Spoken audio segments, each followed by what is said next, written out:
Graça e paz perfeita vos seja multiplicada. Hoje falaremos sobre a purificação do templo e o que é que isso tem de implicação espiritual prática em nossa vida. João capítulo 2, versículo 15. Então fez um chicote de cordas e expulsou todos do templo, bem como as ovelhas e os bois. Espalhou as moedas dos cambistas e virou as suas mesas. Essa passagem nos ensina sobre o zelo de Jesus pela santidade da casa de Deus e sobre a necessidade de purificarmos os nossos corações e as nossas vidas. Era a época da Páscoa.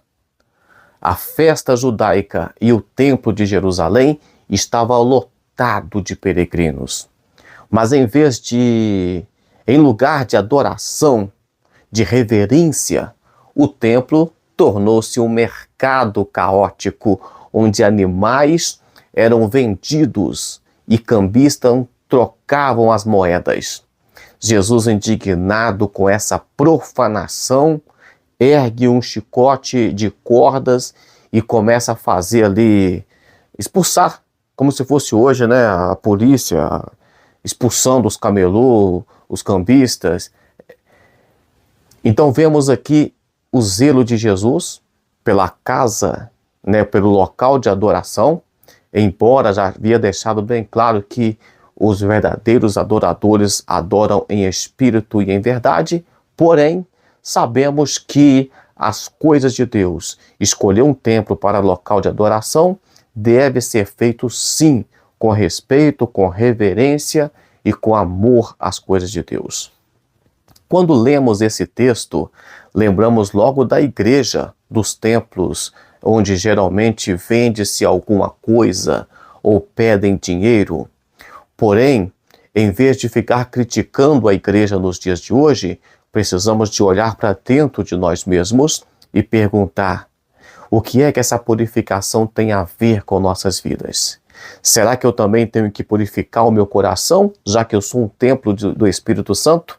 Já que Deus habita na minha vida? Será que eu também preciso de deixar as impurezas, as trocas de moedas com o mundo, as compras, a barganha, a agitação do dia a dia? Vamos purificar o nosso coração. E como purifica o coração? Primeiro, confessando os nossos pecados.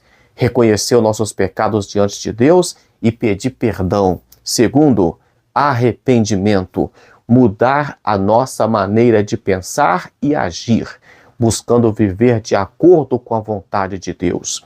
Terceiro, obediência. Seguir os ensinamentos de Jesus e obedecer os seus mandamentos. Quarto, oração. Buscar a presença de Deus em nossas vidas, comunhão com Deus, através da oração constante. Isso é muito importante. Portanto, convido você a refletir sobre a santidade da casa de Deus e a necessidade de purificar os nossos corações, a nossa vida, para que possamos viver de acordo com a vontade de Deus, buscando sempre a santidade em nossas ações, em nossos pensamentos, em nossos comportamentos. Eu sei que gera um certo escândalo quando você vê Jesus com um chicote expulsando pessoas, sendo de certa forma mais enérgico, mas é importante saber que ele também tem uma visão sobre a nossa vida, sobre o nosso corpo, sobre o templo do Espírito Santo, que deve ser para a adoração e não com moedas de troca com esse mundo. Tem pessoas que vivem barganhando com o mundo e barganhando com Deus. É preciso então de observar que do mesmo jeito que ele expulsou os cambistas, ele pode ter também uma visão da nossa vida, se não estiver inteiramente voltada para ele. Vamos orar? Senhor Deus, obrigado, Pai, porque essa passagem bíblica não ficou escondida.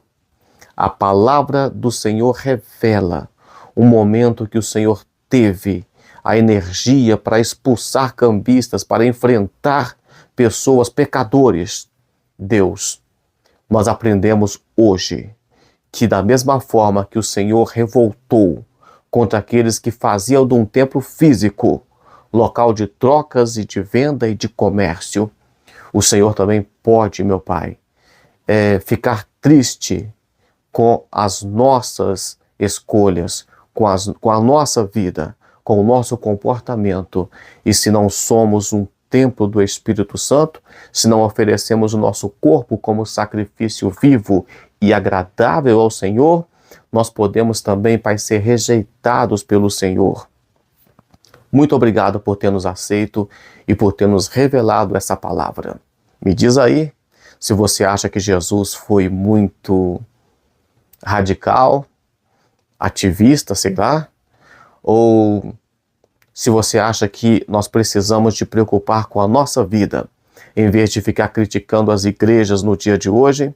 As igrejas são formadas por pessoas, membros, que têm interesses em comuns. Então, se vende alguma coisa na igreja, em algumas igrejas, é porque tem gente que vai comprar. Se perde dinheiro na igreja, é porque tem gente que vai lá só para dar dinheiro, não quer servir a Deus. Nós precisamos de preocupar com nós mesmos, porque a igreja somos nós. Deus te abençoe e até amanhã com mais um devocional, se o Senhor assim o permitir.